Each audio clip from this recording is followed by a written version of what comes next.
Hello toi et bienvenue dans mon podcast Du côté de chez Swan. Et oui, c'est comme ça que ça se prononce. À travers ce podcast, je t'invite dans mon univers de graphie-illustratrice indépendante. Fais comme chez toi, ici c'est comme à la maison. On se pose un mercredi sur deux pour parler entrepreneuriat, branding, design, parfois seul et parfois accompagné. De temps en temps, je te parlerai aussi de sujets un peu plus chill, comme mon expérience perso, mon évolution, des anecdotes, etc. Bref, une bonne dose de positif, d'inspiration et de motivation pour ta semaine. Allez, c'est parti. Hello de soi, je te retrouve aujourd'hui pour l'épisode numéro 6 du podcast et ça me fait trop bizarre de réécouter cette intro à chaque fois vu que maintenant je suis un peu en train de me repositionner comme mentor et brand designer et plus graphie-illustratrice. Mais je t'en parle sur YouTube la semaine prochaine. Aujourd'hui, on va parler argent. Dans cet épisode, je veux vraiment te faire comprendre que la relation que tu as avec l'argent et surtout les prix que tu fixes, ça va vraiment avoir un lien avec ton branding et ça va dans les deux sens. Les deux s'apportent mutuellement, on va dire. On va voir pourquoi l'argent, les prix, etc., ça peut nuire à ton image de marque ou au contraire, te valoriser. Mais d'abord, première étape, l'importance de l'argent et du prix dans ton branding. Pourquoi il faut pas le négliger. Ça peut être une erreur que je vois parfois et c'est souvent les personnes qui ont peur de ne pas se sentir légitimes, qui sont autodidactes, comme j'en parlais dans l'épisode précédent, et qui ont un peu ce syndrome de l'imposteur qui les bouffe et qui fait qu'ils ont des prix moins élevés parce qu'ils se disent j'ai moins de diplôme donc mes prix doivent être moins élevés. Il ne faut surtout pas penser ça. Après, je dis ça alors que j'étais la première à faire cette erreur. Mais voilà, je vais vraiment t'expliquer déjà pourquoi la question de l'argent, du prix que tu fixes, etc. c'est vraiment important par rapport à ton branding. Bon, j'en ai déjà parlé lors d'un live avec Dorian Baker, mais mon avis sur la question, c'est que en France, en tout cas, j'ai l'impression que l'argent, c'est vraiment un thème hyper tabou. On ne parle pas du tout de ce qu'on gagne et encore moins de ce qu'on veut gagner. Si t'as de l'ambition, si tu veux gagner énormément d'argent, c'est tout de suite un peu mal vu par rapport à d'autres pays comme aux États-Unis, par exemple. Mais quand on est entrepreneur, en fait c'est logique, on veut forcément gagner de l'argent puisqu'on veut être rentable, on veut vivre de son projet, de sa passion, etc. Donc il faut pas se mettre à culpabiliser, c'est tout à fait logique. Si tu t'es lancé, si t'es entrepreneur, que tu m'écoutes et que tu t'es déjà lancé ou que tu songes à te lancer, a priori, c'est que tu veux avoir un projet qui marche, qui fonctionne, qui dure dans le temps. Donc l'objectif, c'est pas de couler le navire.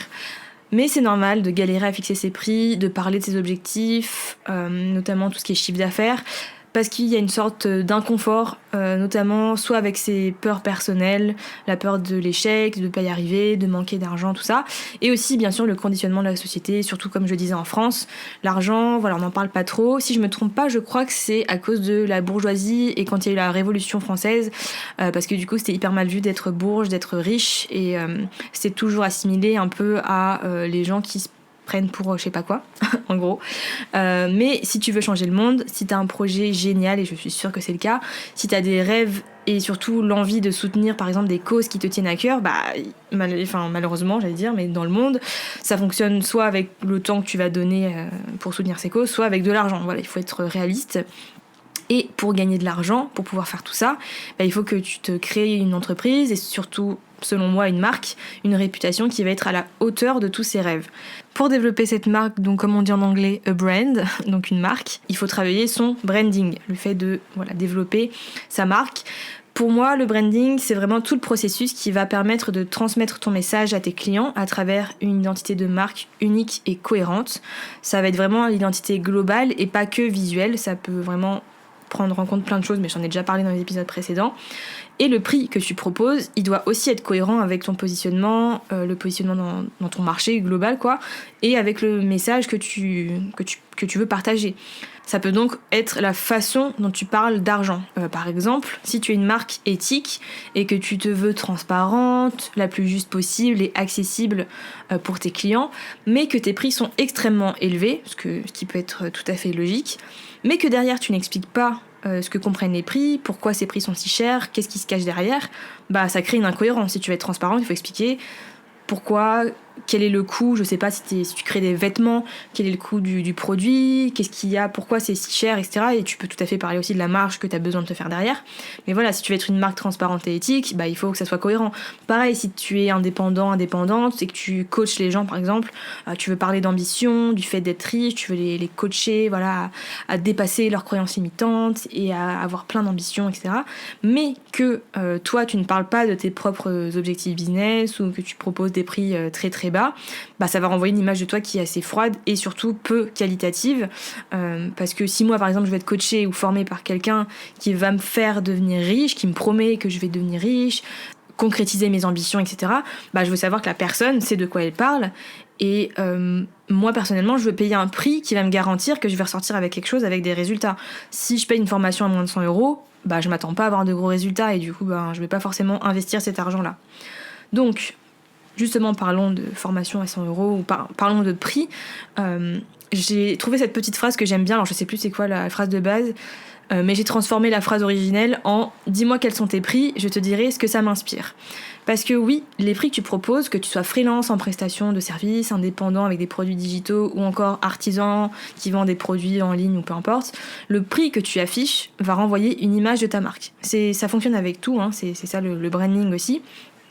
Les prix que tu proposes, l'identité visuelle que tu vas transmettre, le message, la façon dont tu vas parler, tu vas t'adresser à ton audience, ton expérience client, ton customer care, tout ça, ça va renvoyer une image de ta marque, de ton entreprise.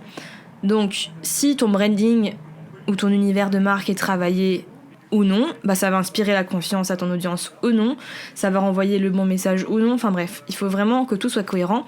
Et j'en parlais notamment avec ma copine business Laetitia qui est web designer SIA Digital, et elle me partageait un constat qu'elle avait personnellement, c'était que si par exemple elle trouve un site web avec le produit qu'elle va rechercher, bon forcément vu qu'elle est web designer elle va regarder aussi si le site est bien, mais aussi la cohérence, le travail de la marque sur son branding, son univers global. Et si c'est quelque chose qui est brouillon et pas très quali, un peu fait à la va-vite ou fait approximativement, bah ça va pas lui donner envie d'acheter, ça va pas la plonger dans l'univers de la marque, elle va se dire ok ça se trouve c'est un truc c'est du dropshipping ou c'est un truc pas très sérieux.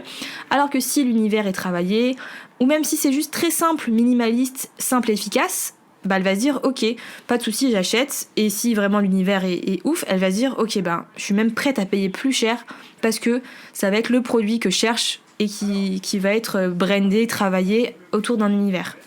Donc c'est vraiment pour te montrer que c'est intimement lié et que l'image que le prix que tu vas fixer va vraiment inspirer des choses dans l'inconscient des gens. Petite image avec un exemple assez simple. Tu te balades, tu fais ton petit shopping, tu te balades dans la rue, et d'un coup tu vois une boutique Primark et juste à côté une boutique de luxe, je sais pas, par exemple Dior. Alors évidemment je ne juge aucunement les personnes qui achètent dans l'une ou l'autre, mais la boutique Primark, on le voit, la vitrine elle est assez simple, ça peut même faire un peu cheap parce que c'est pas hyper travaillé. Tu sais que les produits sont très peu chers, enfin voilà on le sait, quand on va chez Primark on s'attend pas à des produits très chers et justement il y a plein de gens qui y vont pour ça, mais on sait aussi que la qualité ne sera pas forcément au rendez-vous, et qui dit prix peu cher dit aussi potentiellement conditions de travail qui sont sûrement pas ouf et production de vêtements, de produits en très grande quantité pour pouvoir faire du chiffre. Donc tu sais que tu payes pas cher, tu sais que tu vas potentiellement acheter beaucoup parce que tu dis trop bien pour le même prix ailleurs je peux avoir plein de vêtements, et bien souvent bah tu vas changer de style et du coup racheter des vêtements, ou voir si la qualité est vraiment nulle, bah tu vas racheter d'ici quelques mois le même produit ou l'équivalent parce que bah ton premier vêtement sera complètement défoncé par exemple. Alors que la boutique Dior qui sera juste à côté, tu vas dire waouh c'est magnifique, il y a des détails, ils vont travailler les lumières, la façon de présenter les produits, il va y avoir des matériaux nobles comme le marbre, machin, les dorures, blabla. Et en fait on est conditionné, on sait que le luxe c'est très cher, donc déjà la boutique elle renvoie des images genre c'est cher, c'est une boutique de luxe, les produits vont être très très chers, mais ça va aussi renvoyer l'image que ce sont des produits uniques, de qualité, que le service client il va être au top. Il y a certaines boutiques où ils vont te servir le petit champagne, machin, le petit truc à grignoter, tout ça, des petits fauteuils et tout. Et en fait tu vas vraiment être plongé dans l'univers de la marque, que cette marque s'est construite au fil des années, parce que les marques de luxe, il y en a très peu qui sont très récentes. Souvent, en tout cas, les boutiques de luxe françaises comme Dior, etc., c'est des trucs qui existent depuis des dizaines et des dizaines d'années, qui sont établis, qui ont travaillé tout ça, tout leur branding. Et la question que j'aimerais te poser, c'est, imaginons, tu vas dans une boutique Dior et on te dit voici un sac à 50 €. Est-ce que tu aurais confiance dans un sac Dior à 50 €? Je ne pense pas. Parce que ça colle pas à leur image de marque. Tu dis ça va être sûrement un faux, c'est bizarre quand même un truc si peu cher, ou alors c'est un truc de déstockage et la qualité est pas ouf. Parce que tu sais que Dans ton inconscient, dans ton cerveau, c'est si c'est cher, ça va être qualitatif, je préfère payer un sac. Un sac. Je préfère payer un sac très cher de la marque Dior, où je suis sûre, en boutique, en magasin, et vivre l'expérience au bout, plutôt que d'acheter un truc pas cher où potentiellement c'est du faux. Donc ça prouve qu'en fait, l'argent et ici donc le prix vont être pas décisifs mais presque dans l'image que tu vas envoyer, l'image cheap ou au contraire premium que tu vas envoyer de ta marque. Donc tu vas peut-être te dire ok Swan c'est bien mais comment je fais maintenant pour fixer le bon prix et comment je fais pour le justifier? Selon moi, il n'y a pas de recette magique pour fixer son prix déjà, le bon prix c'est celui qui va être le plus juste. À la fois celui qui est rentable évidemment pour toi, pour ton entreprise, vraiment en termes de chiffres concrets, mais aussi celui qui va refléter la valeur de ton offre ou de ton produit, voilà. Ce qu'il faut que tu saches, c'est que le client il sera toujours à la recherche du meilleur rapport qualité-prix. Revenons à mon exemple précédent avec la coach ou le coach. Un tarif qui va être plus cher, inconsciemment, on va se dire ok ça a plus de valeur, plus de qualité, je vais avoir des résultats, l'expérience va forcément être bien, je vais pas avoir de problème ou demander à être remboursé, enfin sauf si la façon dont tu présentes tes offres fait un peu je trouve pas le mot, mais bref, surestimé, on va dire ça. Par exemple, moi, personnellement, j'ai beaucoup plus de résultats grâce au coaching de groupe que j'ai fait cet été avec Aline, donc de The Bee Boost, que tous les contenus gratuits ou les mini-ateliers que j'ai payés, parce que je savais qu'en investissant sur elle et sur moi, j'allais avoir des changements concrets, des résultats, et limite que ça allait être garanti. J'allais vivre une expérience qui allait me faire évoluer, c'était sûr à 100% que ça allait fonctionner. Donc si ton prix à toi, il est justifié parce que tu vas apporter quelque chose à ton client, donc cette fameuse valeur, et il va retirer vraiment un bénéfice de ça, il va être prêt à acheter. Déjà, ça va te donner une image de marque positive, mais si en plus, tu vas vraiment créer un univers, une identité forte, visuelle et pas que, comme je te l'ai dit, une expérience client au top, du contenu intéressant, harmonieux et constant sur les réseaux sociaux, ça va pas seulement le faire qu'il soit prêt à acheter, mais ça va lui donner envie. Il va avoir envie d'acheter, de rester, de recommander, donc de recommander chez toi des offres, des produits ou des services, et de te recommander aux autres autour de lui. C'est le cercle vertueux dont j'ai déjà un petit peu parlé avant. Les clients, ils vont être attirés par ton image de marque, avec des prix qu'ils vont voir et qui sont justes et qui ont un rapport qualité-prix juste. Ils vont être prêts à payer le prix parce que l'univers, comme j'ai dit, mais aussi ils vont avoir cette sensation d'investir et d'avoir vraiment des résultats, de la valeur. Et ils vont travailler avec toi, ils vont acheter chez toi, ils vont être satisfaits. Donc ils vont te faire des retours et ils vont te recommander. Ça va attirer d'autres prospects clients, ça va faire en sorte de te créer une marque et une réputation extrêmement forte et donc avoir un branding impactant. Et voilà, boum, c'est réglé, point. En gros, c'est ça l'idée, c'est de continuer à cultiver ce cercle vertueux de l'image de marque qui va te permettre de vendre, qui va te permettre, etc., etc. Donc comme tu l'as compris, le prix fait partie de cette image. Si tu as un prix qui est cohérent avec la valeur que tu apportes et qui est élevé, ça peut renvoyer une image très positive. Si au contraire, tu fais un prix très très bas et que ça peut potentiellement dire de ta marque que la qualité n'est pas ouf, c'est un peu dommage. Bref, il faut réfléchir à tout ça et essayer de trouver un prix, comme je te l'ai dit, qui soit le plus juste possible, à la fois pour toi en termes de bénéfices, en termes d'entreprise, en termes d'objectifs, mais aussi en termes de la valeur que tu vas apporter à tes clients et l'image que tu vas renvoyer dans leur inconscient, leur cerveau, tout ce qui se passe là-dedans, leur esprit. J'espère vraiment que cet épisode t'aura plu et t'aura donné envie de réfléchir aussi à cette notion de prix et que peut-être il est temps potentiellement ou non d'augmenter tes prix en fonction de l'image que tu veux envoyer et du stade où tu es évidemment aussi dans ton entreprise. Je voulais aussi profiter de cet épisode pour te parler de mon e-book que j'avais créé en début d'année, donc le e-book L'Aventurier Freelance, que j'avais vraiment créé pour les freelances qui se lancent, qui sont au tout début, qui veulent lancer leur activité ou qui ont lancé leur micro-entreprise ou entreprise depuis très peu de temps et qui se sentent un peu perdus, qui savent pas par quoi commencer, et c'est un peu mes meilleurs conseils et mon guide pour les accompagner dans cette folle aventure qu'est l'entrepreneuriat, avoir on va dire des bases. Et j'ai décidé de le mettre en promotion pour Noël, pour tout le mois de décembre, parce que il a quand même de la valeur. certes, il y a des choses que j'aimerais améliorer, notamment sur la partie branding. J'ai vraiment mis des choses assez basiques, mais là, vu que j'avance dessus, j'ai envie de transformer tout ça. Donc voilà, en fait, il est en promotion aussi parce que c'est la dernière fois qu'il va être disponible. Je vais le retirer de la vente, on va dire, le 31 décembre au soir, parce qu'il va sûrement changer de format, être incorporé à d'autres offres, ou peu importe, il va avoir une autre forme, il va évoluer, ce e-book.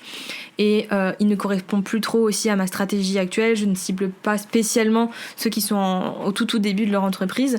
Donc voilà, si tu veux te le procurer, il est à 23 € au lieu de 30 € pendant tout le mois de décembre. Tout est dispo sur mon site. Je te mets les liens dans la description de l'épisode de podcast ou la vidéo YouTube en fonction de là où tu écoutes. Mais voilà, c'était la petite parenthèse par rapport à ce super e-book que j'avais eu un énorme plaisir à créer en début d'année, mais je sais que maintenant je suis plus faite pour faire des vidéos, des audios, ce genre de choses que de l'écrit. Donc voilà, il va sûrement muer, renaître de ses cendres un de ces jours. Et deuxième petite annonce, le prochain épisode de podcast sera un peu spécial puisque ça sera le dernier de la saison 1 du podcast. On va finir, donc je suis très très contente et fière de ces 6 premiers épisodes et du coup le 7e pas la semaine prochaine, dans 2 semaines. Et ça sera un épisode avec aussi un format très spécial, mais bref, j'arrête de faire le teasing. En tout cas, si cet épisode t'a plu et que ça a un petit peu activé ton Gérard, donc le hamster dans ton cerveau là qui il est peut-être en train de tourner à fond, n'hésite pas à me mettre une note sur Apple Podcast ou à faire une story Instagram de toi en train d'écouter l'épisode et me dire si ça te plaît ou pas. Tu peux aussi me taguer, je repartagerai avec grand plaisir. Et d'ailleurs, ça me fait toujours plaisir de savoir que vous écoutez le podcast et de voir vos petites stories et de savoir que ça vous plaît. Donc merci à toutes les personnes qui le font. Je te souhaite une très très belle semaine et n'oublie pas que chaque individu peut avoir un énorme impact sur le monde, donc rêve en grand. Salut!